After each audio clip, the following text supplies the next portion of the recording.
So that's 15. Spend that. Yes. We've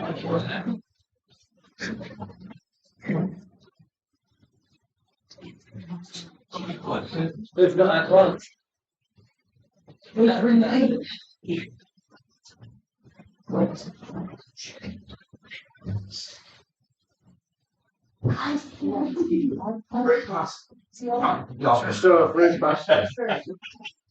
The document on it there, like holding humans a bad one. Still some more. If anybody thinking of spring was so popular.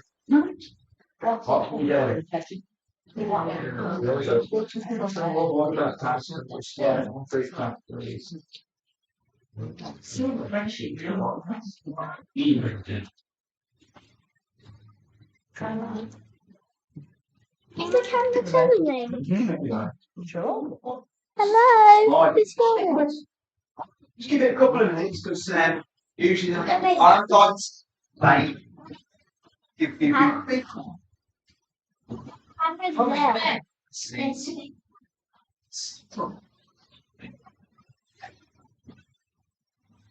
Starting. This is what's the official ice cream distribution door. In a nightclub, you come in, you can't come in unless you've got ID. Here, you can't come in unless you have an ice cream. Yeah, there's green passports or twisters. I think two times through the twisters actually.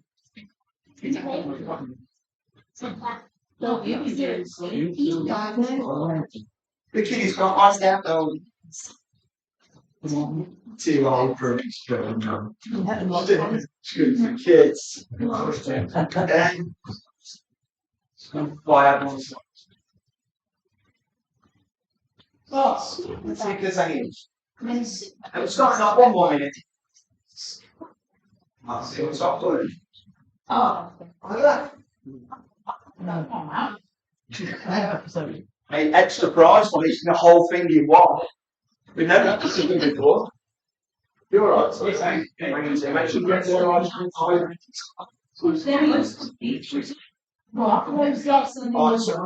The poor man's ice cream. The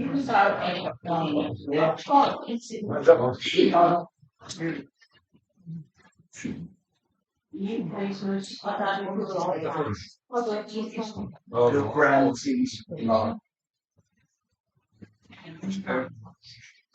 Some rubbish. So we put some in. It's a bit of that. Oh, yeah, that's good. I think that. But, 8 left, so 8 people are allowed. Now, this, but here, you know, Kim Roberts is, then you can't hear, it's not here. Part of the sound test will do on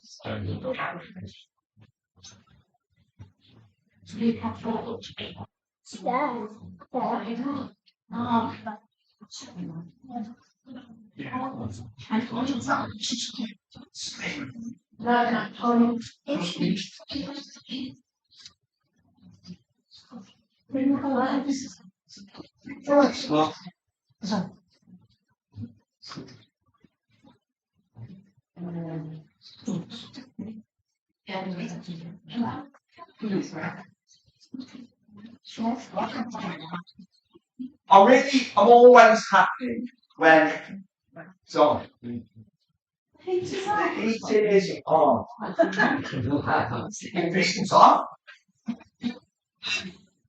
I'm always happy to see new faces, see so many. I'm really delighted. Slightly damaged because I know it's been publicised that this is my last one, so whether that is anything to do with it, I don't know. Maybe people saw me go in the co-op and quickly panic buy whatever ice creams they had, so I thought I better bring something as a token gesture. And if they did, and that's got more people in, then maybe moving forward, that's what we do, seasonal snacks. So the summer eating is Mondays, the autumn is like pumpkin pie or something. Hot dogs, okay, that's not a spring thing, just as the barbecues come out. I mean, winter, we've got it nailed, it's mince pies, wine, and all that kind of stuff, but something to take forward. If I was really, really being hopeful, maybe some of the extra people are a result of me going out with some of the students at the college that I work at today and doing some last minute leaflet dropping. So could I just did anyone from Sutton Road, live on Sutton Road, get the leaflet pick up tonight and come down? It's a shame. I'll go back to students and tell them that that's what I did too. But really, we've been saying for a while, trying to inject some youth into the group, and so we've been trying to make some links with the college. The college that I work at, I've got loads of young people doing public services, wanting to kind of help communities and do voluntary work and work towards being the police. So we did a little bit today, and actually it went down quite well. Chatting to a lot of residents who were very friendly, very positive. And my students came away thinking to themselves, what was going to be dead boring was actually all right. So the one thing they commented on as well was what a lovely, peaceful, safe, neighbourhood we live in. And I always think that's really, really nice thing to hear, because we do. So this is the little starting, just to kind of get you a start, if you like, UK's most stolen cars. So I'll take some offers. I've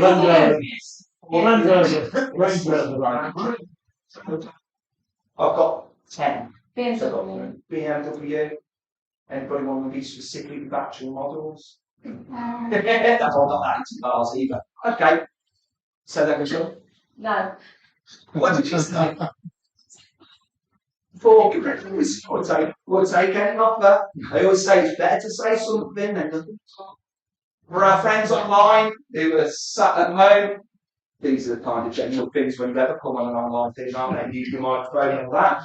And just for the records, it's June meeting, it's meeting 106. They're the youth of today that come out with us, get their ID badges on. We have the photo outside the co-op. I said to them, just, behave yourselves, because we're already in trouble here. The security van was there looking out the window at us, but they love the little postman hat. And I tell you what, so nice, isn't it? You say it every single time. Whether we kind of know who's roughly doing that, it's absolutely fantastic, isn't it? Talk about trying to keep our area nice and friendly and safe.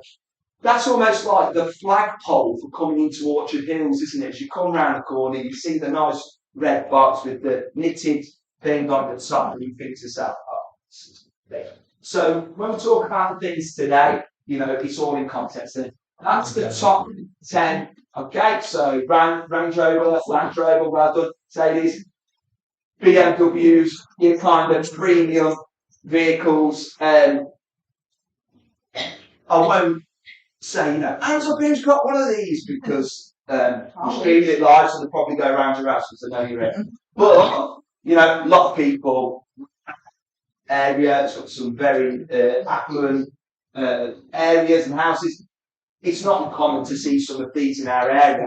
Anyone who's on the WhatsApp group or comes to these meetings, do get car crimes in our area. And one thing the police have sort of said is this is the first time that the top 10 cars has had a hybrid car in, so a car that runs on electricity usually. It's the first time they've got into the top 10. So what they say that means is that criminals are targeting vehicles to order as well as just for parts. So the most common thing that happens when they steal these cars is they take them to what's called a chop shop, cut it up and sell all the bits and pieces, because it masks, it's easier to do that than sell a whole car which can trace and try and get people in trouble. But now actually what they're seeing is people are stealing cars to order, and that's why there's been an increase in the stealing of hybrid cars, because that's what everybody's after now, thinking of the environment and so on and so forth. So the advice that we're trying to give to people is the usual stuff. We're actually devolving car security. So where we've gone from now contactless, so it is contactless, keyless entry to cars is now being retracted a little bit, because you can use the laptop, they send away that over your car, disable it for free. Whereas if you use an old-fashioned steering wheel lock, they don't cost that much. You know, you can pick them up a decent one on Halfords for like 50 quid. We do get a discount for Neighbourhood Watch. I think it's in the magazine that Bob puts on there. So if you wanted to order it from online, and that is becoming a real proper deterrent to car crime. So we really encourage people to kind of take those extra precautions. So that's the car crime. Right, next one. Did anybody get this come through? No. Emergency letter. It's about 50% in my experience. 50% of people did get it. I didn't get it, and I thought chairperson's name and watch. I'd be like hotline first. 1 minute head start for everyone else, but apparently not. I think it's worth sharing with your neighbours, okay? Because I don't think this was particularly well advertised. You know, I don't like. I heard about it fleetingly and then did some research and found out about it. We've got a lot of elderly people who live in our area. They've got mobile phones because they're moving with the time, but they might not necessarily have heard it from the news or from the internet. So it's really important to kind of share this stuff with them. Because if you imagine you're an elderly person sitting at home and suddenly this comes through on the phone, you'd be quite like panicking really if you don't know what it is. So that was the trial that went through, and it is being used to warn people when their lives are in danger. Quite scary, but they have had it for a long time. Places where they have a lot of natural disasters, so they're predicting like a tsunami or a hurricane is going to come in. They send an alert and it kind of saves people. So what I'm kind of asking you with this slide is try and share the information a little bit with people that live in the area. You know, if they don't know about this, let's educate them and inform them a little. Okay, next one. I'm racing through these, so I think we've got lots to talk about, I suppose. Right. Cars blocking pavements and roads. So the two, you know, just if you're not aware, okay, what I do over water between the last meeting and this meeting is I compile topics. And the hot topics are things that come up on WhatsApp group, come up like in my email inbox, that when I meet with the police, they talk to me about, and sometimes residents come to me directly and they say, could you raise this as an issue? Okay. So cars blocking pavements and roads is something that you know, anybody who I suppose has walked up the Sutton Road at certain times, especially on the side of the church is on, there'll often be cars who, I kind of get it, they want to tuck themselves in from the Sutton Road so that they don't get clipped or they don't cause congestion. But the problem with that, the secondary problem with that is completely blocks the pavement. So you've got pushchair, you can't get past. We've got a lot of residents who've got mobility scooters or need wheelchair access. They can't get past, and it causes a real inconvenience. Another thing that it kind of causes is it's even blocked off bus routes. So there was a case not so long ago where somebody had a bit of a celebration at their house, got all the residents to park on the road along here, and the bus couldn't get through. So the buses for that day had to cancel. Those buses are in place to help elderly residents get out and get to places they need to be. So what we're trying to kind of share on that side of things is, I'm not saying, you know, you start cleaning people's cars to teach them a lesson, but if you know someone who parks on the road, and the kind of law, if you like, is you're supposed to leave enough space for a double buggy to get by. That is not, you know, a massive amount of space, is it? Problem is, why does this take? So whoever's sticking their car all the way on the pavement shouldn't have too much complaint to move it that way, maybe half a metre. Okay? So we always say, you know, we want you to, if you know neighbours, to spread the word. We don't want you to end up in a situation where you're having a massive barney at someone in the street. But we're just trying to say that my sister pulled up the other day. She parked like one of these idiots, and I just said to her very politely, shift your car. It's gone viral, isn't it? She's flesh and blood. So, cars blocking pavements and roads, it's one of those things that is causing a big inconvenience to people. And so, if we can just, you know, spread the word a little bit, you can speak to your neighbours, don't be horrible about it, you know, that's not what we subscribe to. It's just, you know, honestly, like, use the example of my sister, she's like, oh, do you know what, I didn't even realise I was just quickly nipping in. And that is often the case. I don't think anybody parks intentionally to cause people with kids or disabilities problems and harm. I would be disappointed if that was the case, but they're probably just in that moment thinking, I need to stick it here and get it. Go on, Chris. Yesterday, my husband was going along Fallowfield Road, car either side, the bus could not get through. So my husband had to get out of the car. The bus driver took a photo of both of the cars, and then my husband literally had to get them through with about an inch each side. Yeah. That's quite on that road. Bus route. Well, if that's what we're talking about. And this is the thing, isn't it? We highlight these things in little community get-togethers like this, so that we can nip it in the bud, if you like, before we lose the bus route. Because experience will tell you, and I'll talk about it in a minute, people love to complain and moan about and say this is happening, that's happening, this isn't good enough, rah, rah, rah, rah, rah. But when it comes to the stuff that actually does actually make a difference, like having a little word with your neighbour and spreading it out so that everybody knows it's causing people inconvenience, people aren't so forthcoming. So if everybody here just mentions it to their neighbour, it filters down the street like dominoes falling over, and then before you know it, you will notice a difference because it'll get to your neighbour who is a notorious serial parker in the road, and if it move their car. And then that's when we start to get these little wins. Why don't you highlight it in the magazine?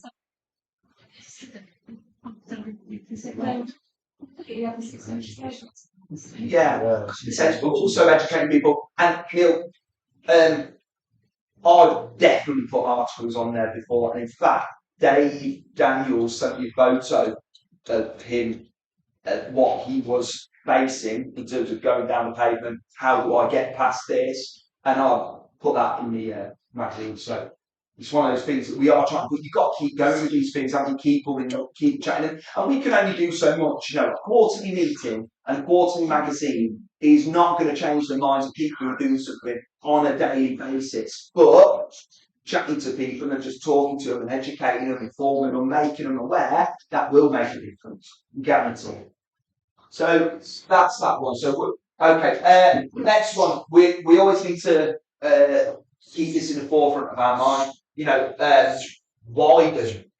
They love it, don't they? These little acronyms. What can we make an acronym out of? I think I've got a couple in it today, you lucky things. But wider is thinking about burglary, protecting your home. So in the summer, everybody's got their doors open, everybody's got their windows open, they leave it open, I think, overnight.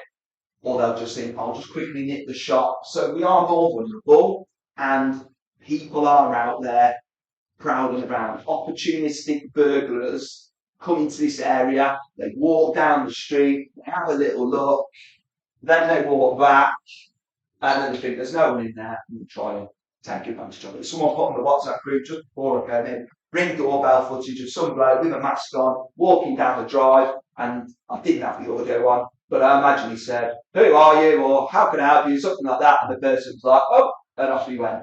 So it's not, you know, in some ways we've got a really safe neighbourhood. Our crime levels, whether you believe it or not, or like it or not, are undoubtedly the lowest in the area. And I know that because I'm chairman of the Walsall Borough Neighbourhood Watch, so I meet with all the people from all the different areas. They come and talk about crimes in all the different areas, and we are miles, like, hardly anything in comparison to what they have. You know, we publish the crimes in our book, in our leaflet, and sometimes there's 4, 5. Those guys are having 10, 20, 30, 40 tons. So we are, and that is good because we've got a nice community looking out for each other. But it doesn't mean we're invulnerable, and actually that does attract people coming in. But these are the classic things, okay? So keeping your windows locked, interior lights on a timer. You can get them from the website that we promote in the magazine. They're old-fashioned, the kind of thing that my gran used to have, and we always used to mock at. I do it to keep the burglars away. Shut up, man. But now, it is what keeps the burglars away. Doors, double or deadlocked, exterior lights on sensor, but that nice one right at the end, just neighbours keeping an eye out. One of my neighbours just came over and just said, just to let you know, I'm going on holiday. And it's like a byword, isn't it? Keep an eye on my house, make sure no one goes in there. And when I go on holiday, I tell my neighbours, and it's just nice to have that like thing going on, isn't it? because we can't all afford big doorbells that live stream after being broken into on holiday.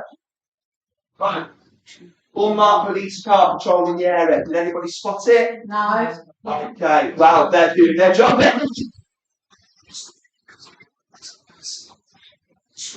Drive like someone doing a pointless task, and the police person like pulled up in his car. Said what I actually said to him is it would be my preference if they patrolled the area in marked police cars, because I said the WhatsApp group would absolutely love that, and also everybody twitching at the curtains would love it as well. They'd just sit back in a chair and think police are doing something. But what they said is they want to catch the criminals, which I thought that's honourable, isn't it?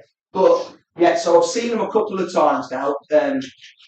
They are doing every conscious, so they'll drive, up Appledore, down Daffodil, through Longmeadow, round Fallowfield. I live on Daisy Bank, so they do that little sweep around. And when I see them, I just say to them, look, can you keep an eye out for, there's some dodgy dealings going on where people come to the co-op, Wood End Road, people go like hang around there for a little bit, and they do. There's been some crime, like cars stolen up this particular area, or people doing the illegal U-turn, or people speeding down different roads, and they say, okay, we'll go and sit there for a little bit. They're not there 24 hours. We've got to get our expectations. The police, I know the 999, but unmarked police car driving around our area is a good thing, really. It's them responding to us when they come here and saying we want to see more police. They are coming here and they are looking round. So I hope that gives a little bit of reassurance. And you see them, right? You cock them down. People come to me and tell me things. I'm not the police, so I can't do lots about it. But when the police are actually here, tell the police. They're in our community. They want to help us. Their role is to serve and protect. So, unmarked police car patrolling the area. Very good. So that's a good shout actually. So, some don't go and shout me down on that. And I tell you'll probably see, you might know Tim Little Hales, these like the guys. Yeah, so he's a West drive the car. No respect for the environment. That's a joke, you guys are like that. Okay, next little thing. And if you've got any questions, guys, obviously, please put your hand up to telling them the opinions and things that you want to say. Like, I want you to contribute. I'll rattle through this, but we'll always have bits and pieces. So that's a nice way of me saying, don't talk while other people are listening. So this is a new little campaign. It's called Are You OK? I don't know whether any of you have had the promotion for it. It's this idea that we tackle street harassment. So, and it's a fine balance, right? Because I know that if you hear somebody being a little bit rowdy or doing something, I mean, we were in shop the other day and there was a couple of people, having a bit of a row, and I was thinking, good, my neighbourhood watch train's been kicking. I'm always like, no, don't do that, I'm holding me back, so get involved and all this kind of stuff. And it's because there's a fear of what happens if you kind of step forward and put yourself forward and say, that's not acceptable, right? And it depends what job you do. Like I work in education, so we have to do that quite a lot with young people and adults and say that's not acceptable, challenge it. Some people, it's far removed from what they do or feel comfortable with.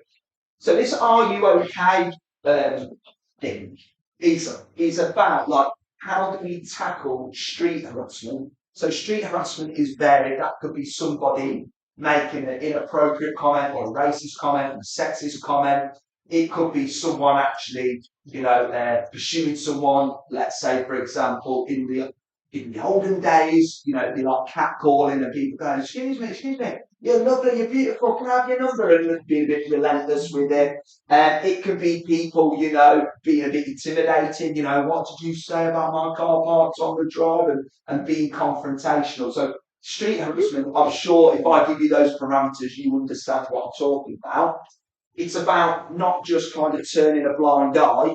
We don't want anybody to put themselves in a position where they're going to feel vulnerable, but you should be reporting it. Okay, you know, if there's any a time where you feel there's threatened to your safety is threatened or the safety of other people is threatened, then that's what the police are for. It's not a 112 or 101 and you sit there for ages. It's 999. If you think this is escalating to the point where it's, you know, it's going to get a little bit hairy, then you should report it. And even if it doesn't, you should report it, not necessarily to the police. What their advice is, you should report it to anybody in authority, and that includes, if you're in a co-op, you would report it to the people working in the co-op.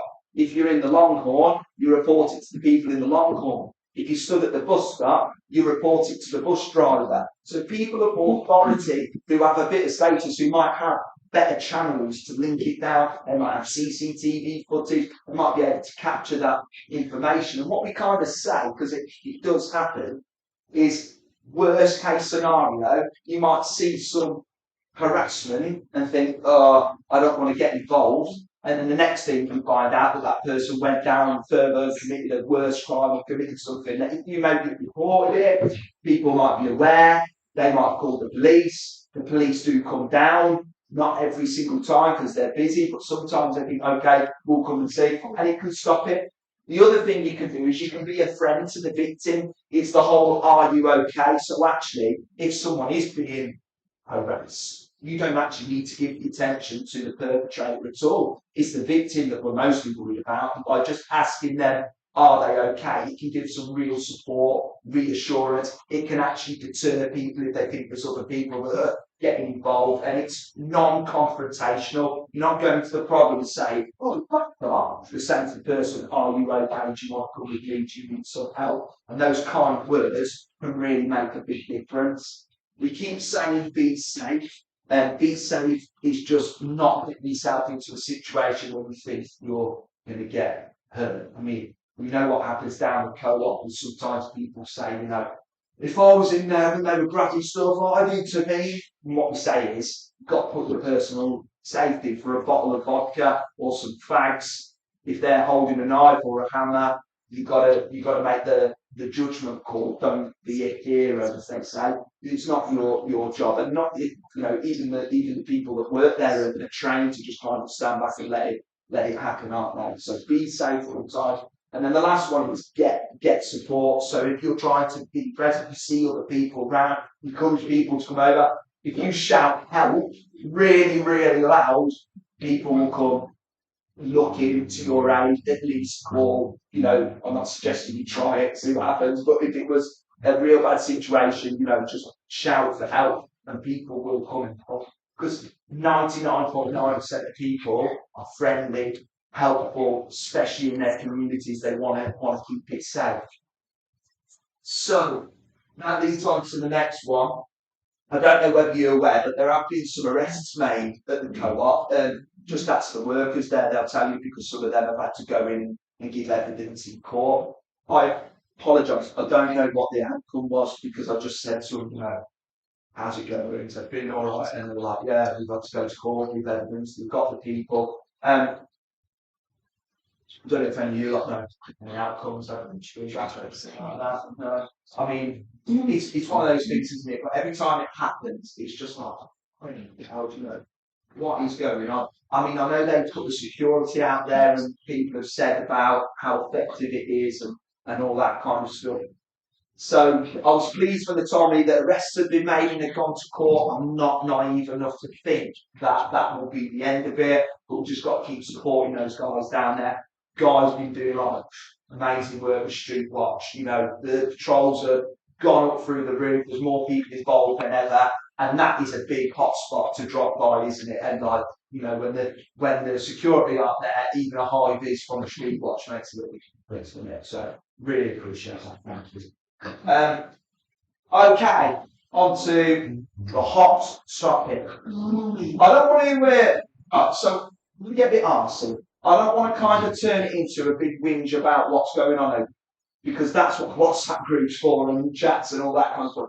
What I want to do, and what I always try and make you do, is can we have like a positive outcome that we can kind of take forward and say, right, we're moving it forward? Because I was disappointed, really, in the sense that the WhatsApp group feedback, like everybody was talking about it and all these things, and it was terrible and everything like that. And I was listening to what was happening, and it's really sad. You know, I've got a cat, and anybody who's got a pet will tell you they're a member of your family. You know, it's not any less because it's like, you know, just an animal. It's horrible, and so, you know, there was a lot of kind of frustration and outrage, and actually very differing opinions.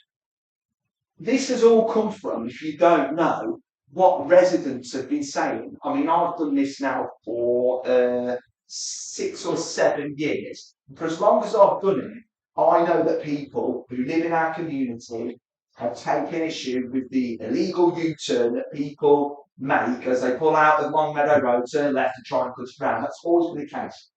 And councillors have been here and sat in here, and it's always been raised what we're going to do, what we're going to do, what we're going to do. They, from feedback from us, from other areas, not just Neighbourhood, have tried to tackle that problem. And to be fair, we as a group did preempt, if you like, that it would cause the issue with the rat runs going through the other things. You know, we talked about that and said this would be a byproduct of solving that one problem. It's going to force people through this state. But pressed ahead with the plans, have a little look and see whether it would change things. So when people were putting on the WhatsApp group, I did put a message on there saying it would be great if we could take all these opinions and what people have been saying and experiences, if you like, and if you could email them to us using the Orchard Hills Neighbourhood Watch thing, what we're going to do is compile them all together, and that's when we start making a difference. Because if I go to Councillor Bird or Councillor Towell and say I've got 50, 60, 70, 80, 90, 100 residents, they're all here, look, with their opinions on what they should do, they can take that and they can actually make a difference, and it will inform decision making. Opinions on a WhatsApp group don't change anything because it's our WhatsApp group and they're not in it anyway, and I don't share it with them. So that's what I asked. There was probably, I'd say, 50 comments on there, 50 opinions. How many people do you reckon emails? One person emailed. Now, we did have a bit more success when Bob sent out an email to all the people who subscribed to the magazine and picked it up electronically. Probably picked up 15. 15. Is that including the one from the thing? 15. So when I say like I don't mean to have a little moan, but I've been doing this role for a long time, and you get moaned at. Not loads, but a fair bit. And what I always say to people is, like, I suppose we are a vessel for people to let their frustrations out. People getting on, put it on the WhatsApp group, put it down, people like, this out, this is stuff. But if you really want to change things, you know, I don't make these recommendations because I think it's what would be really good. It's because I know what will make a difference, because I've done this role for a long time and I meet the police and councillors quite regularly, and they say to me, Dave, get me the emails from the people signed up at the bottom where they live. I can then take it to the councillors. I can say, look, we've got these residents. That will definitely make a difference. So my plea is, if you haven't sent it already, just email us. You can copy what you wrote on WhatsApp, put it in an email, hit a different coloured button, and it's exactly the same as sending a WhatsApp message, and that will actually make a difference, okay? So just to kind of come through, right? They could also add there that if people want to just flag again a message on WhatsApp and mark it for my attention, then I can generate. I'll get a can now, and I'll tell you what, because it's not your responsibility as an individual to gather it all together, and worse than that, right, it's not as effective if you could send that. I could send 50 messages from WhatsApp and sign it up, David Jones, chairperson, Orchard, David White, this is the evidence from our community.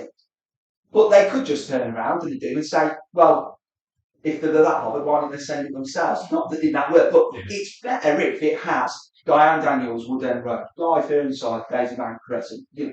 Hey, people across the whole area uniting together makes more of a difference than one person trying to shout. Because the powerful people, whether you like it or not, the councillors they make the decisions, and it's hilarious. Whenever an election comes up, they're thinking, all in, aren't they? Yeah. Change what do you want us to do, David? And it's all like that. But what we need to do is keep the pressure on throughout the year as well.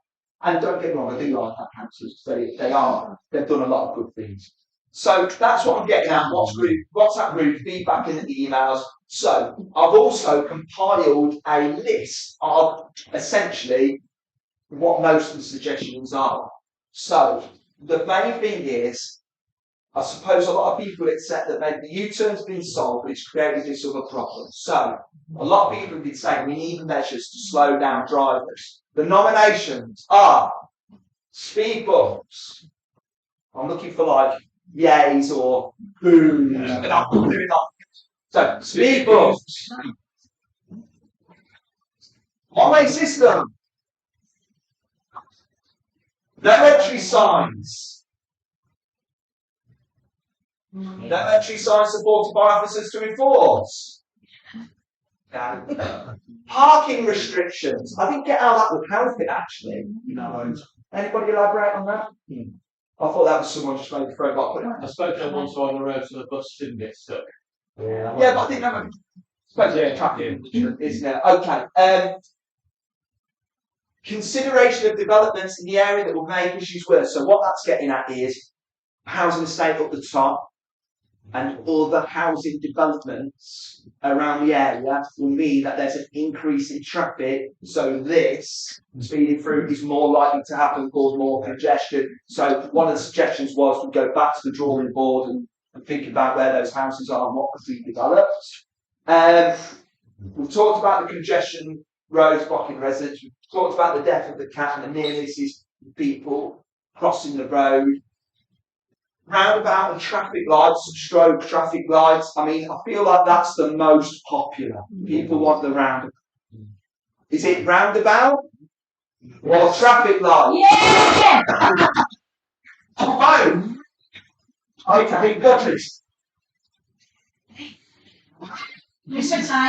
This is the thing, and I mean, some people, if they'd had their way, the whole estate would be covered with them. They'd have them on their drive as they pull up. Everybody stop. I mean, I pull out of Woodend Road, and every time someone goes towards the zebra crossing, I'm like, yes, it needs to get out, doesn't it? I've even set my watch. I can do up at the bus stop.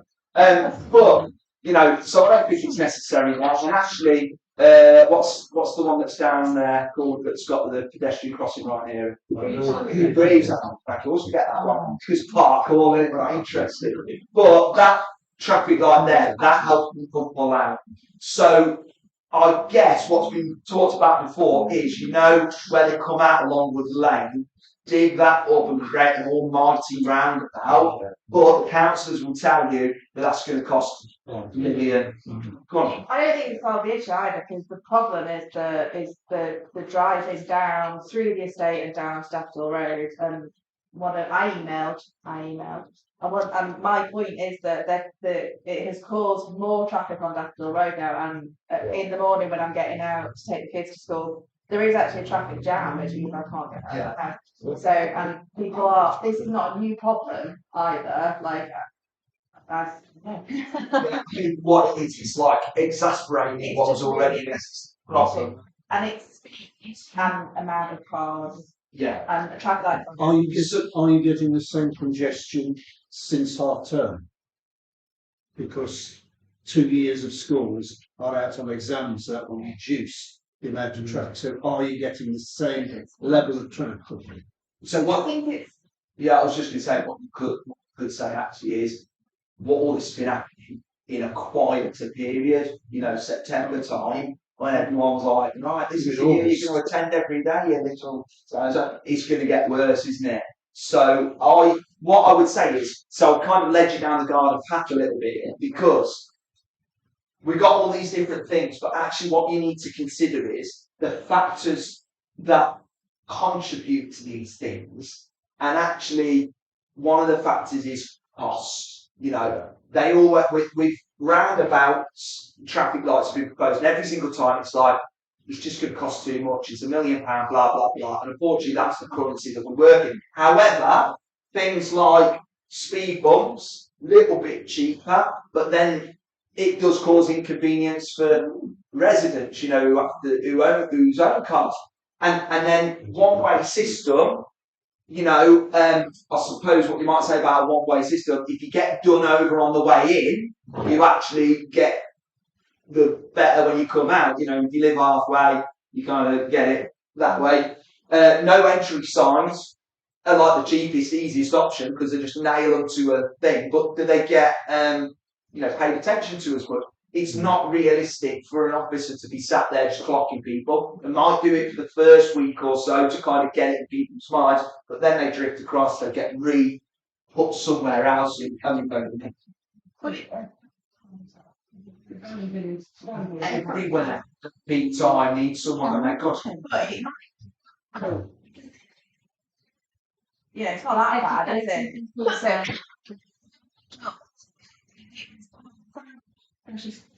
Yeah. Glad got put up, and actually there was a bit of trouble to begin with.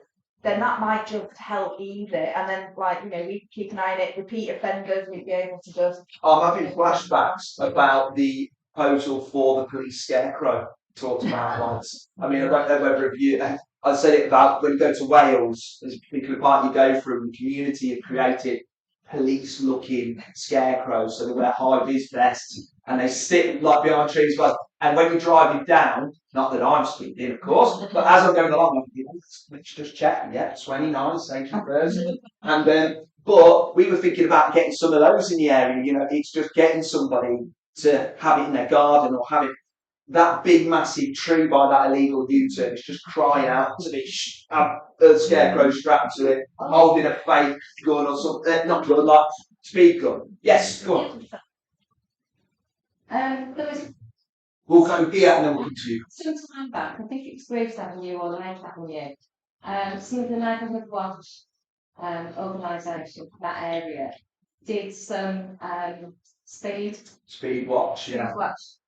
If a similar thing could be done if you had a no entry sign at that time, that might deter people in the local area. And obviously new drivers, anybody new coming wouldn't know it was new anyway. Yeah. But at least something like that. Would it cost? It's a voluntary thing. Yes.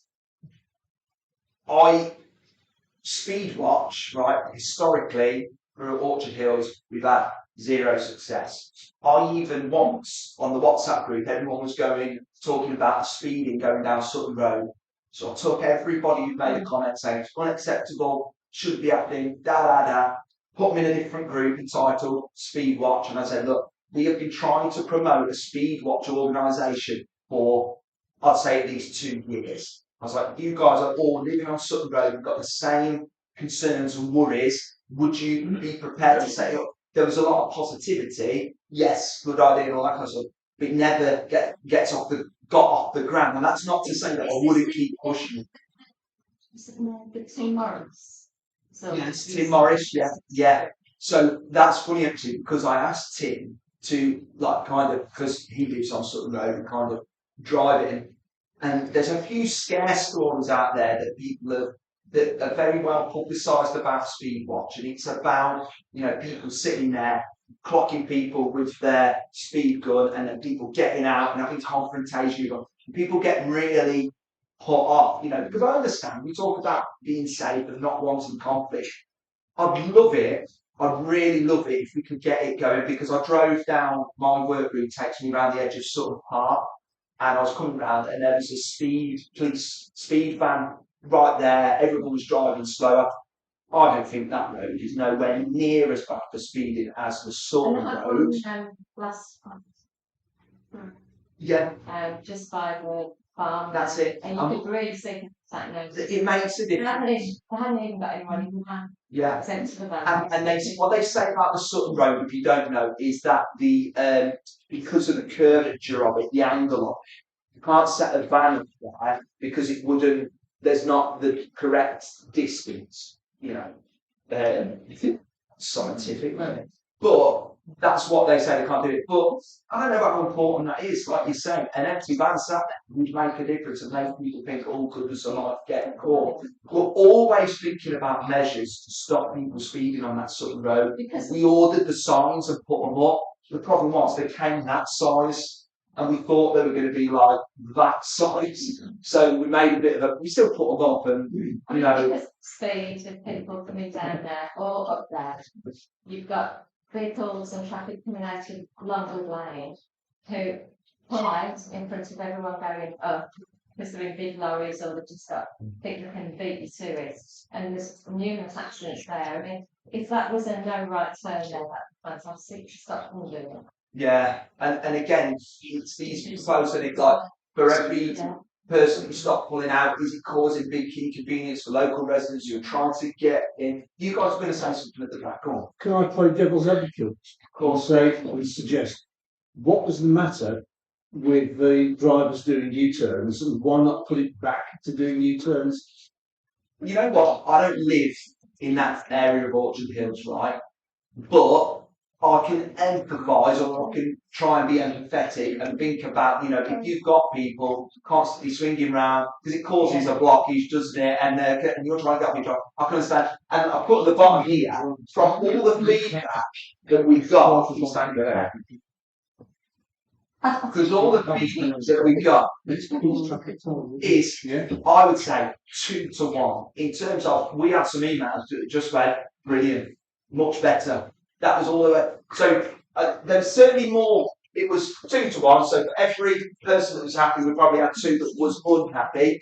But it wouldn't have happened if people hadn't been raised. Like I said, it was been an issue we talked about for years, and the councillors took on that feedback multiple times and made the change. Now, that's not to say that sometimes, I mean, you know, in some ways, I think, thank God they didn't build a roundabout, because can you imagine if all of that would then built a massive £1 million roundabout and then everybody got, actually, it's even worse, they're coming through the estate now, like you've just been heading with hands. So those cones that they've laid out could easily be retracted. It's just, is the alternative worse? Come on. Right, I can tell you what the situation is with it being a no U-turn, but there were no U-turns. If you're coming off the estate to turn right into some road, you can't because you're blocked with the people that want to cut through from Longwood Lane. That's why the U-turn had to stop, because it was causing accidents. You couldn't see, it was an obstruction, and it just had something had to be done. Yeah. That's why you can't have the U-turn.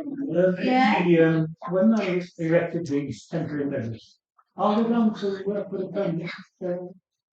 Right. At the last meeting that Mike and Chris, so that last meeting was spring, that Mike and Chris, the councillors, were both here, and they said they want feedback from the residents. So they said at that meeting, we're going to be putting in what is essentially a trial measure to see if it reduces it. I mean, for all they knew, could have installed it and it wouldn't have solved the problem at all. Or they've done it and it's caused another problem, or they've done it and it's absolutely perfect.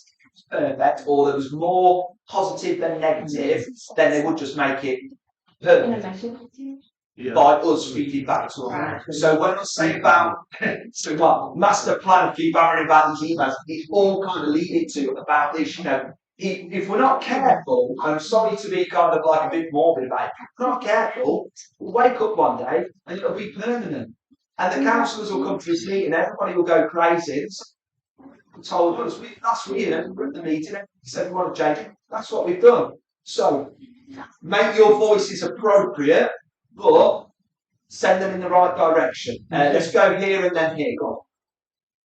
So I get why they want to stop the U-turns, but if it's to stop, if it's to make it easier, people to get to turn right, the cars that were doing the U-turns are now driving through this step, so they're still queuing. Turn right. Yeah, you see, it's like of course it's doing U-turn. It's not stopping him. They're causing the same problem, but just in a slightly different section. And that's it, isn't it? So I don't want to label this. We've got a couple of other little things to go through. And I think the point, I was going to come to the, was it you again? Sorry, go on. Yeah. That's what I actually had an email asking for feedback. It was called, I think it was consultation at Orchard Hills Neighbourhood Watch. And it was to get feedback on how people felt successful or not successful that those measures were. Yeah, so that's come from a collaborative effort between me and Bob to try and get people to put their feelings, strong feelings about it, in a more formal way than what we're currently getting a lot of at the minute. The people most tested by road, in Long Meadow, definitely, in the bottom bit of Palace, because they come through Long Meadow, at Cape Times, they're tremendous streets. Yes. And then daffodil, the rest of the estates, effectively, because that's the Rocklin now, isn't it? Yeah. Yeah. See of our members are in that block that's affected, you know, I mean, look, we say there are 700 households in Orchard Hill, 700 households, and I would say there's probably 200 who live on Sutton Road. There's 400 who live in what you might call Orchard Hills section, which is everything within Long Meadow. It's Long Meadow, isn't it? The big curved one. So when the bus goes down, it's anything that comes up, it's Long Meadow, isn't it? Battlefield. So Edson, Battlefield is like the big long one that everything comes up. That's majority, and we've got a few people on Orchard Hills, Daysbank Crescent, Wood End Road, and Long Meadow Road. So it's the majority of people in our community, in our organisation, that are affected by this. So I'm not saying I'm expecting 400 emails, but if I send 100, they're definitely going to find that. And what I'm trying to get is, like, I always think the success to it is, what is the problem? Like, why is it a problem?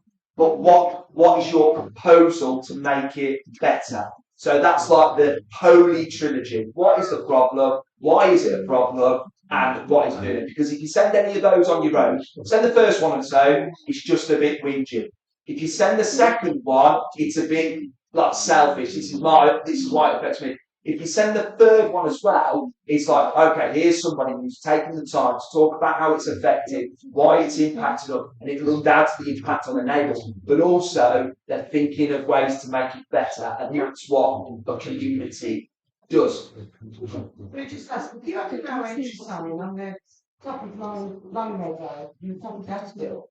What about the residents? Well, every one of these has got strength. Every one of these has got strengths and areas of improvement. A no entry sign is cheap, but it causes inconvenience. A roundabout keeps traffic flowing, but it costs £1 million. Cones stop people doing a U-turn, but force people through the state. I can't answer that question for every individual in here. You've got to actually think about it. Because in this room, there's probably like a lot of shared opinions, and that's what happens with a democracy, isn't it? Like a council, like we take it to the council and they say this is what the majority believe would work better. So really, you know, don't look at these and think, oh, speed bumps would be great. Yes. So, if we've got all of these solutions and no kind of confirmation, or should I say these suggestions and no kind of consensus on what's the right way forward because of the impact, and we've been dismissive of what, in my opinion, would probably be the most successful down to council expenditure. Yeah. And let's say that is the right answer because it doesn't impact us as an estate other than for the positive. Which one, sorry? The roundabout. The roundabout. So let's say it's £1 million. That £1 million in 5 years' time is £2 million. Yeah. 5 years ago, it was £500,000 Yes. type thing. So why aren't we pushing for that? And you know, I'm no expert on government finance. I've raised my concerns on the WhatsApp. I didn't put them in an email because I was going to come here tonight, and I will send you them in an email. £1 million in terms of council expenditure. When you look at where other monies go, yes, to us individually, a lot of money. For a council managing tens, hundreds of millions, and this has been on the cards or not for years and years. Yeah. If we don't get behind it, And it's not going to happen. And I think you said it quite well there. If we don't get behind it, they will spend that money in areas where the community's voice is louder. You know, if Chris comes here and we all go, oh, we want that roundabout, and he says, okay, stick it in an email, and nobody does, he thinks, can't wait for that one. And then he goes to, I don't know, the Chuckery Neighbourhood Watch, and there's 100 people in there and they give him hell and he gets back and there's emails firing into his inbox, he's thinking, crap, I need to do something about this because otherwise they're going to have my guts for garters and then the next time I go up for election they're just going to say no. So I'm going to move it on from this because we go around. At the end, if we've got time, we'll come back to it, okay? Because I've got other things that we need to get through and kind of, you know, I think we've got the point across. It needs to be action on your part. Like, you know, if I move up to Barnsley, I'll be absolutely delighted if I've gone back and, you know, as I come and visit you, I have to go around and roundabout or traffic lights. I think, God. So let me move it on because we've got other things.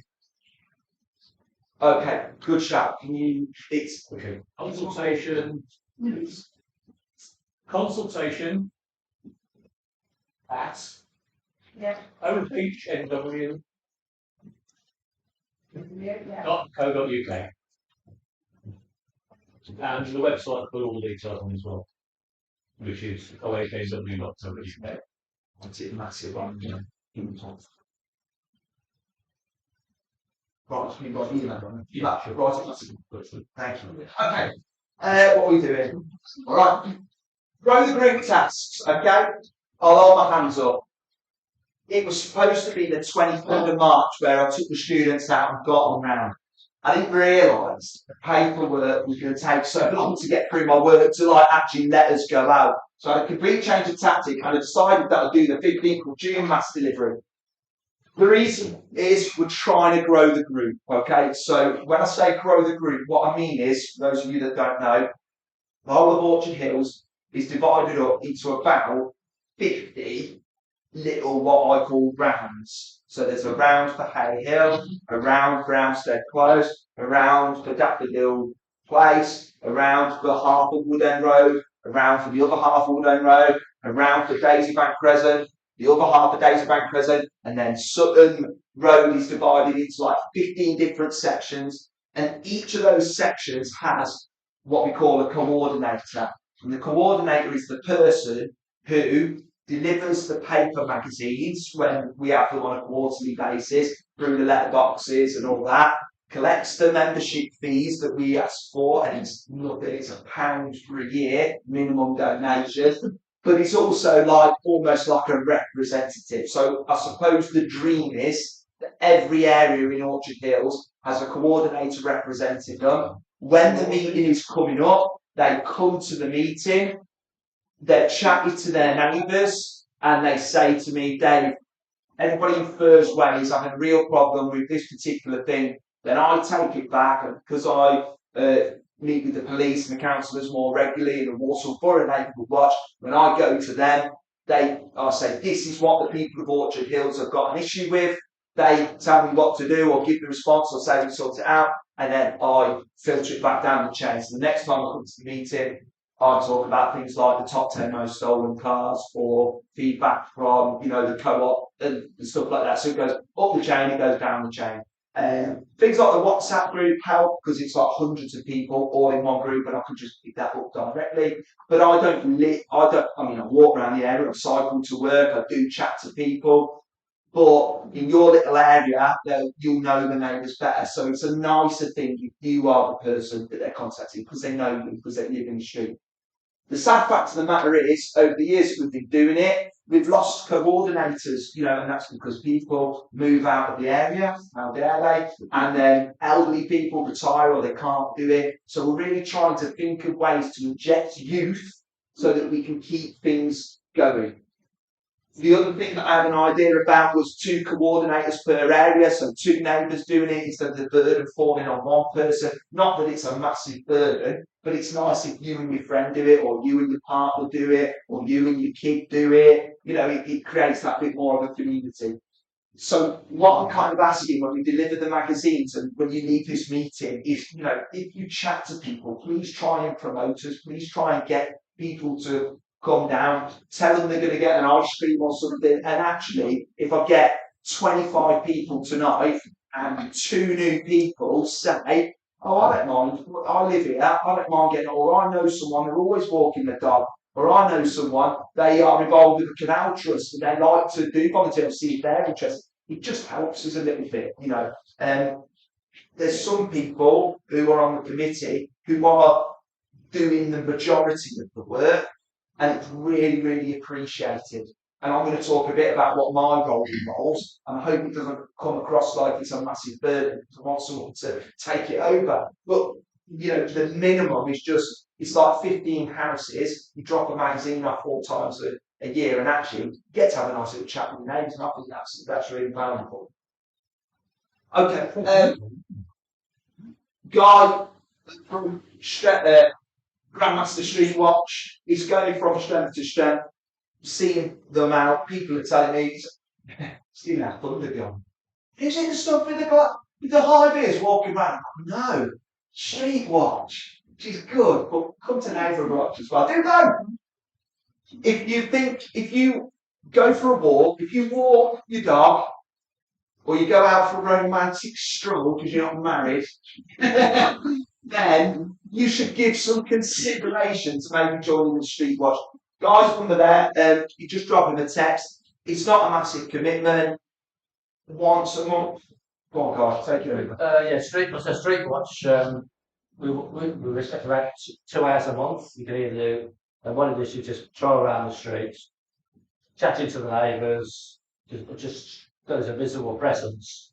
The YouTube thing on there is the little training course. You go on that any time. It's in the magazines. It's on the web page as well. So just click on that and it tells you what the street is all about. We're trying to recruit all the time. We've got some new people in. But we've actually, I deal with, not here tonight, but Darren up the road at Easy Street Watch. And we do it on the bicycles. Because we're on bicycles, we do every single street when we do it. And it only takes us about an hour and a half, and we do that every single street in our area, and we do that twice a month. So we expect a minimum of 2 hours a month. So you can do 2 1-hour walks or a single 2-hour walk.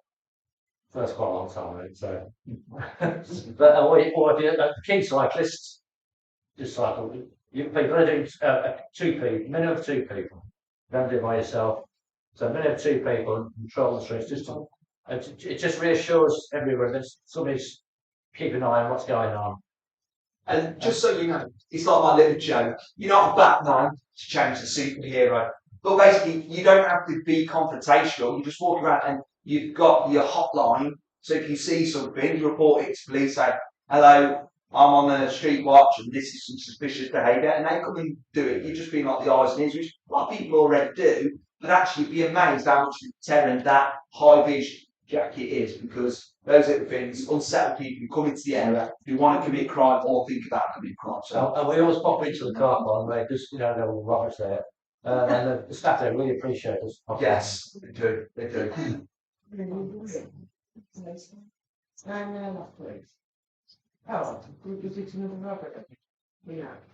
know.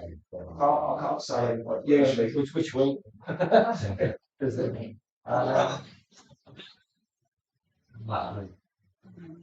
Coming down the road. Even definitely road. 2 bicycles was it? One bicycle. I heard this high pitched whine, and I wonder what that was. It must have been in 45 miles an hour. Down there to all of That that. was electric. definitely got aneurysms. He's going that fast.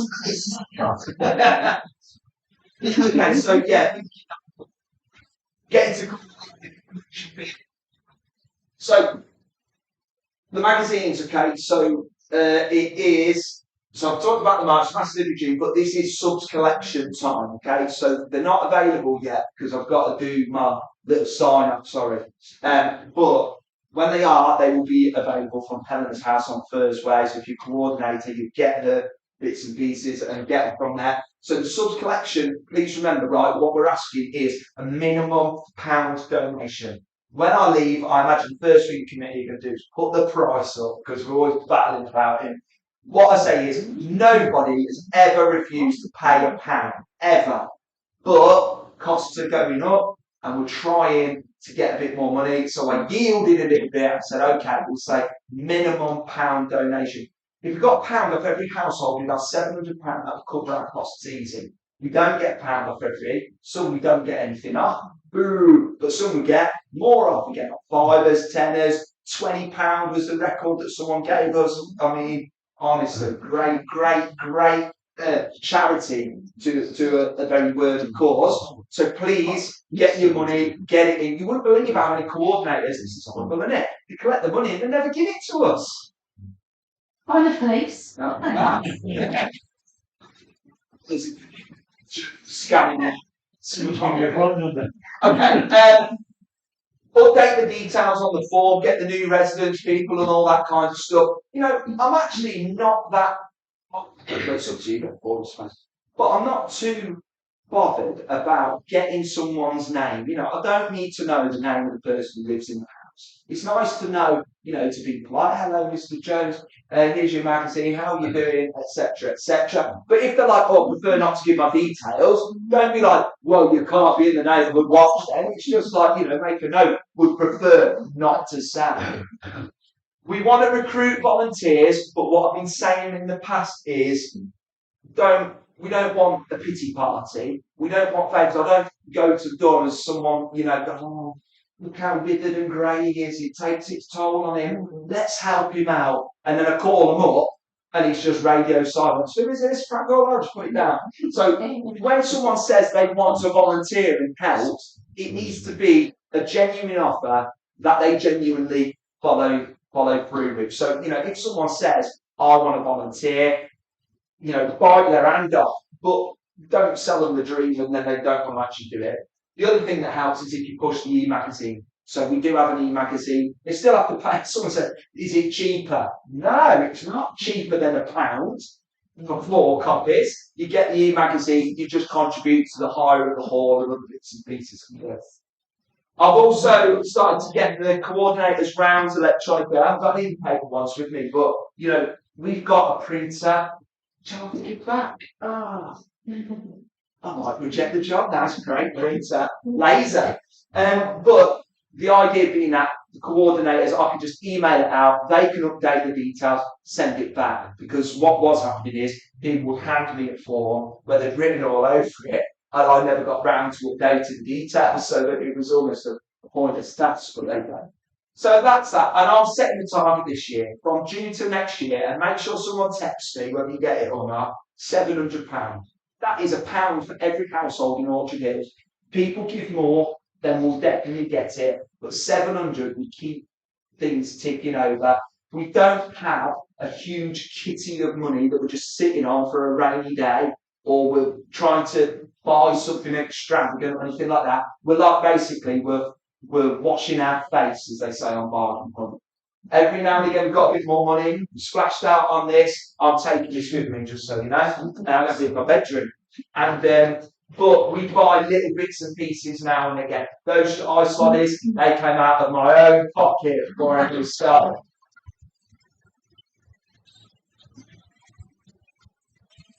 Well, that's what I mean. We're not looking to kind of, because honestly, right, you know, when we did have a fair bit of money, it mean we must have spent about 8 sessions deciding what to spend it on.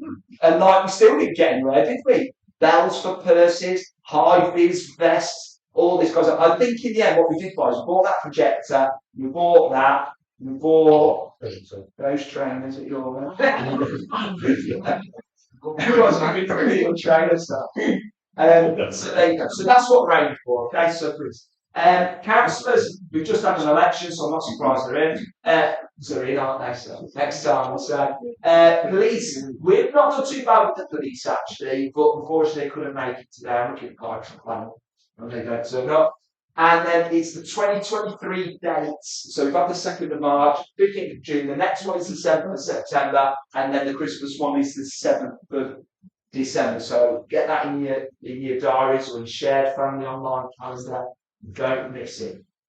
There's 2 things. Okay, I'll put any other business, right, but because we're just a bit short on time, I'm just going to skip to the last one. So obviously, it might have been mentioned once or twice, but I am moving, right? I've got a new job. It was the only thing I could do to step away from being chairperson guilt-free, or I'll get a job 90 miles away, and then I don't have to say, I just don't want to do it anymore.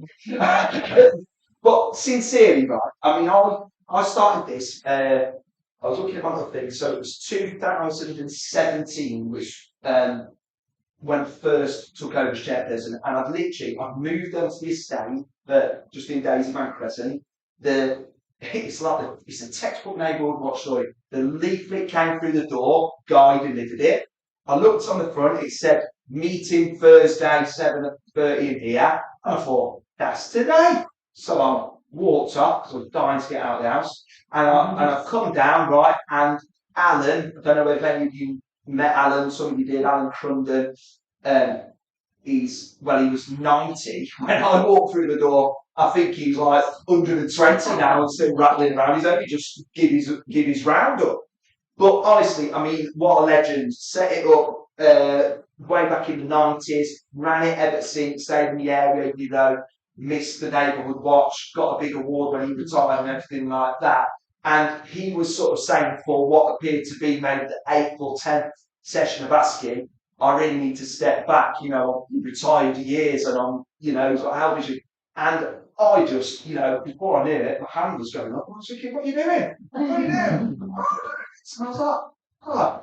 So obviously he passed me, and then the next session, someone said, that young man came last time and said he would take over. And I was like, yeah, I'm here. And like loads of people, oh my goodness. So then I became the chairperson. Still, I really do enjoy it.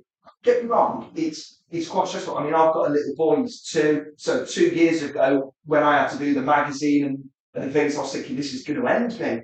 But it was like a small niche. Like all the other times, I really have enjoyed it. And I tell you what I've enjoyed about it.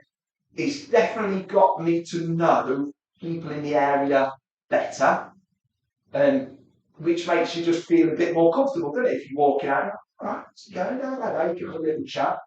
I would say I really subscribe to this idea that like there's certain, they call it 5 pillars of like healthy living, and there's some of the classics like, you know, you've got to be physically healthy, you've got to have a network of people who you can confide and talk to. There's a couple of others, but one of them is you should do voluntary work, with the idea that, you know, volunteering is quite a pure like thing. You know, you're giving up your time, which loads of people say, I haven't got time. And loads of people say, well, why would I do something if I don't get paid for it? So when you do voluntary work, it's for a very pure thing. And you get a lot of good like feeling out of it. And like I say, if I hated it or I didn't want to do it, then I wouldn't do it. But I do actually enjoy it.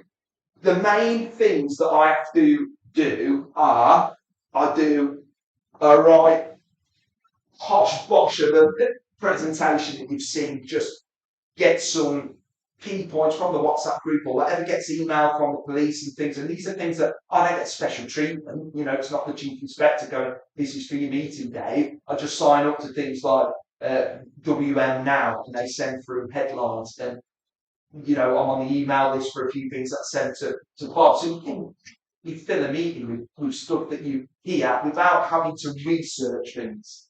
The other thing is the WhatsApp group, which, to be honest, at times is a right pain, because like when I first set it up, you know, it was a bit of like the Wild West really. There weren't any rules and people were going absolutely crazy.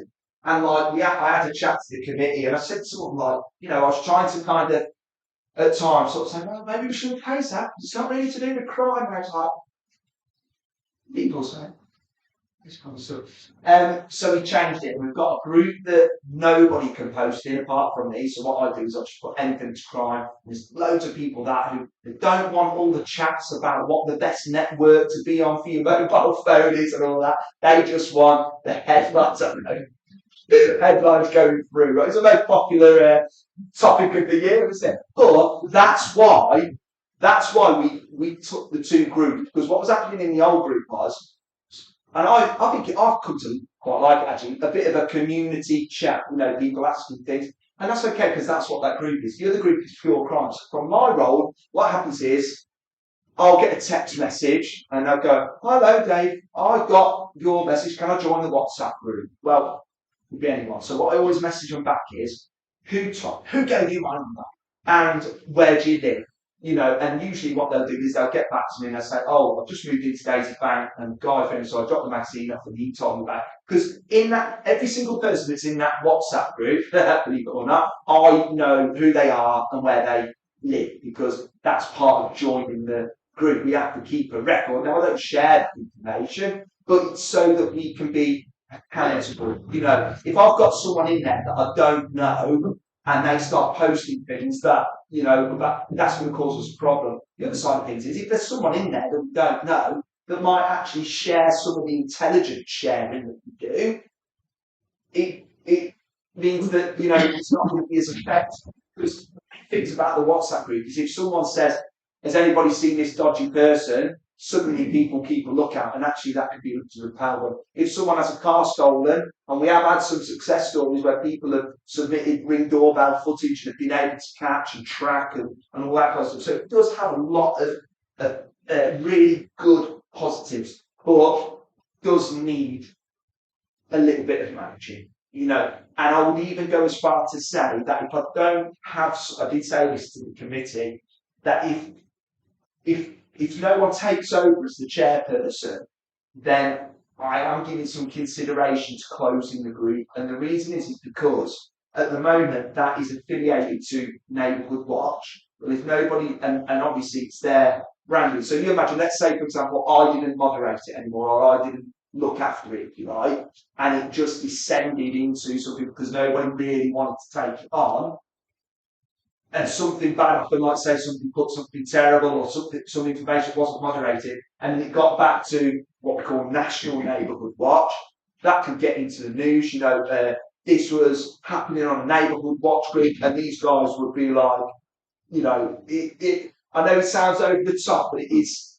a bit serious. And then worse, you know, I could end up getting contact. You know, who created this group? I was David Yates. Well, I get a phone call from somebody, like, it all gets pulled into disrepute. So I'm looking for someone to take it over, take ownership of it, and just keep it going as it is. It's not a massive burden, it's a little bit of a responsibility.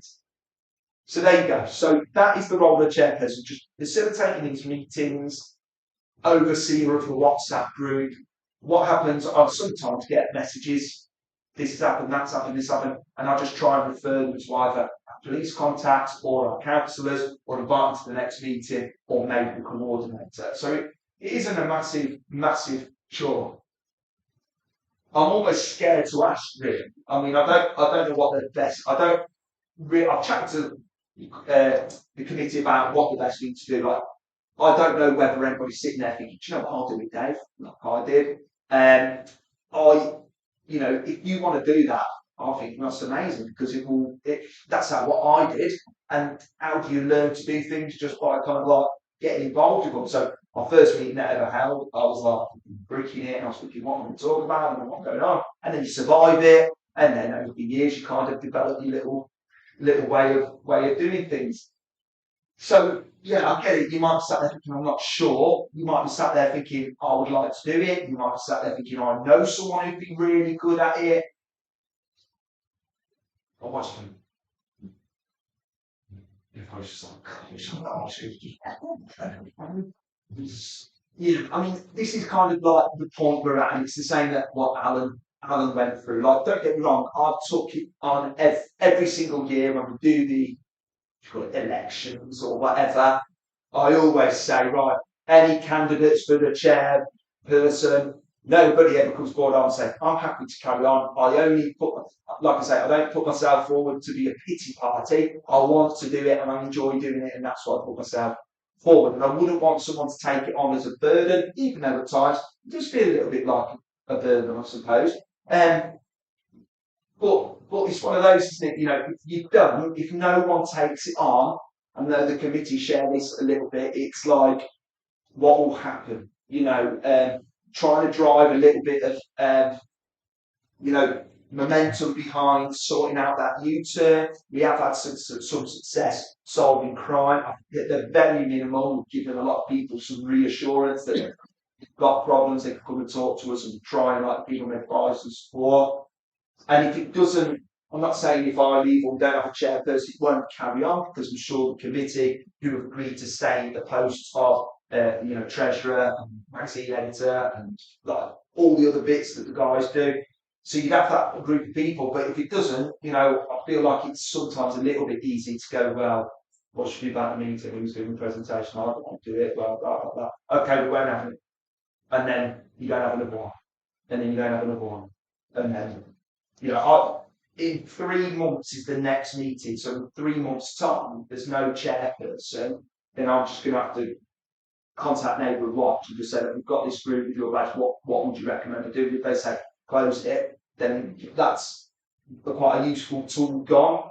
And someone might say, well, you know what? I'll take ownership of the WhatsApp group. I'll be the person that does it. I don't want to be the full-on chairperson, but I'll be the owner of the WhatsApp group, if you like. There might be someone who says, well, I don't mind standing up and feeding back. I mean, you could prepare a little script, read it out, you could video things, read out videos, all sorts of things. You don't have to stand and fall the pants off people for an hour and a half like I do. But it's just, you could do like different versions of this, and it's always an open forum to talk about what might we do, what might be more effective.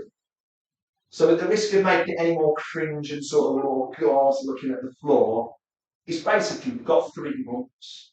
So send an email to the councillors about the U-turn, but also send me a message. I would imagine most people in here are in the WhatsApp group or know the WhatsApp group, so you've got my number, David Yates, David Watch or David's Van Present or whatever. So just drop me a message just if you think of an idea. I don't think we've ever had chair people. So it's just been saying, you have a copy. Yeah, couple, yeah. Sometimes I think, I mean, I'm not volunteering, but it's daunting if it's one person who's stepping into your shoes. Yeah. Because you're quite good at presentations and stuff. Well, I suppose when it's you, I don't know what you guys do for livings as well. Some people have jobs where they lean themselves more to like teaching. You do this a lot, don't you? So it's something you're more comfortable with. But I get it. For some people doing this thing, I'm not very good with like the treasury stuff. I hate it. And you absolutely love it, don't you? So there you go. Well, that's the kind of situation. Yeah, little couple, husband and wife team. I like the idea of that, maybe. That would be like terrible. But a partnership of some sort might be a good way to do it. You could have like one of those like joint names, couldn't you? Paris. D2 combined together, might you? Yeah, look at that. Is there anyone in this room who would like to do it and is too shy to come forward himself? Did you say yes? You know what? Right. I mean, look. It's kind of a just juxtaposition, isn't it? If there's anyone too shy to come forward, come forward. But what I suppose I'll give you a little lifeline, which I'm saying. Actually, got 3 months. I could do some rocking training. Start up in a mirror, then go down the park and just perform to a tree or something, and then you build it up as you go. Really. But if you're not, I mean, it's like you might sit there and think, God, you should do. He's a joke. Get in there and show how it's done. It's one of the things. And if it goes, if it doesn't happen more, I'll be really like sad, and I think a lot of people would as well because there's value in it. So it's one of them. It really sad. Of course, yeah. I set it up with yeah. We used to do it from our house. It just would be really sad. It would, because like I see some of you every single meeting, so 4 times a year. Have a nice little chat. So it's just a bit of reassurance for people, isn't it? So it's worth considering. I've had a lot of nice emails actually. People who can't be here today, coordinators and all this kind of stuff. Some people, I don't even know what they look like. Like, they're a coordinator, and we just email each other, and they pick up the magazines and all this kind of stuff. And I've never ever met them. It's kind of strange to think that. So it's as much as you want to do. I mean, we even managed it over COVID, kept meetings over COVID, doing them online, and got through that. And a global pandemic. So sure, we can get through a change of chairperson, but I do understand. I mean, another one I thought about, and I'm sorry to keep labouring the point, but we're almost there, is what about if people just sort of said, okay, let's do it on a yearly basis. So let's say, for example, someone said, well, I wouldn't mind doing it for a year, or I wouldn't mind doing it. I'd like to think maybe the committee might be able to do the next month's one.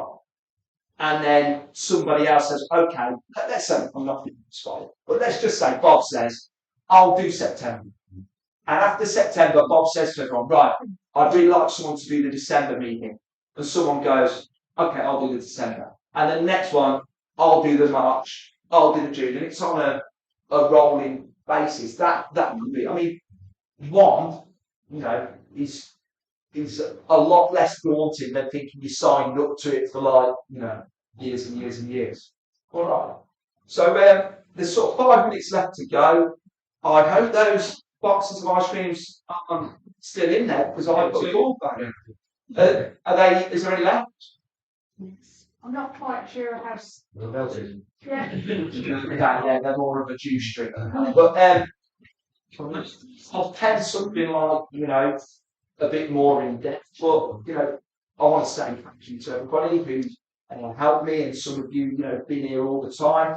And I am kind of sad about moving out of the area. And one of the most reason is because like I've got a lot of investment in like our community and doing this and stuff. So believe it or not, you might think I'm just talking rubbish, but when me and my wife sat down and said, do I take a job 90 miles away, did talk about like Neighbourhood watching whether I'd want to move and stuff like that. So I decided, yes.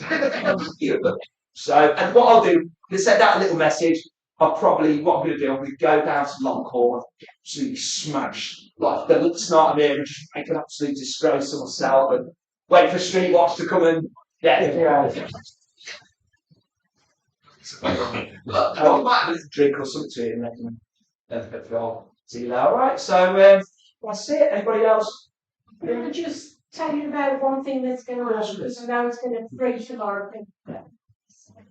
150 to 200 caravans going down Oh, okay. in September. Right. It is the Kennel Club Dog Show, which Good. is moved from Sandwell. Because they've lost the venue, they've double booked at Sandwell. So Walsall Council have allowed them to use the Arboretum. These people are the ones that you'll see at Crufts. Yeah. Highly qualified dogs. I can tell you now that there will be not one dog poo left. No litter left. They're not gypsies. They've travelled from Scotland, Ireland, all round the country. Yeah. And they'll be there for about 10 days. I can guarantee the And WhatsApp group will go absolutely crazy on it. That's why I'm forewarning. Yeah. Because they'll be going in from the Crescent down there. Okay. Is that in September? That's September the 7th. But they're very nice people. Because We're one of them. Of course, Chris. You can see that underlying message. Good. Yeah. Right. Some dog shows will be on in the Arboretum. These dogs will be. They're not breed dogs, they're working dogs in obedience and agility. So there'll be lots of people to watch. Lovely, lovely. Yeah. Okay, there you go. All right.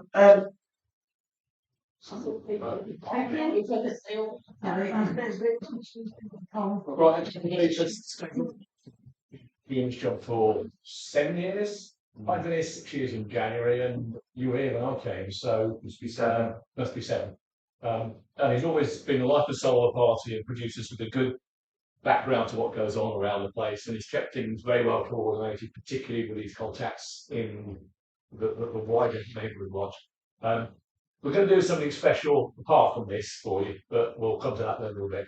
But just tonight, as an official presentation, on behalf of everybody present, not quite enough to go around, right? So just say thank you very much for all the work you've made, and hope your job is everything you want it to be. And if it's not, you can always come back. There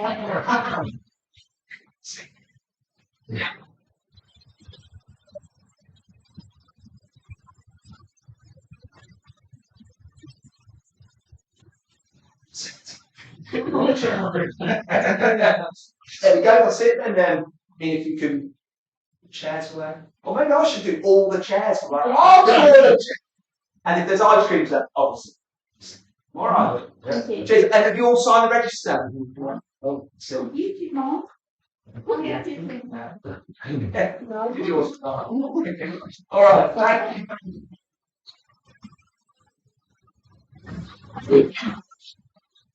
you.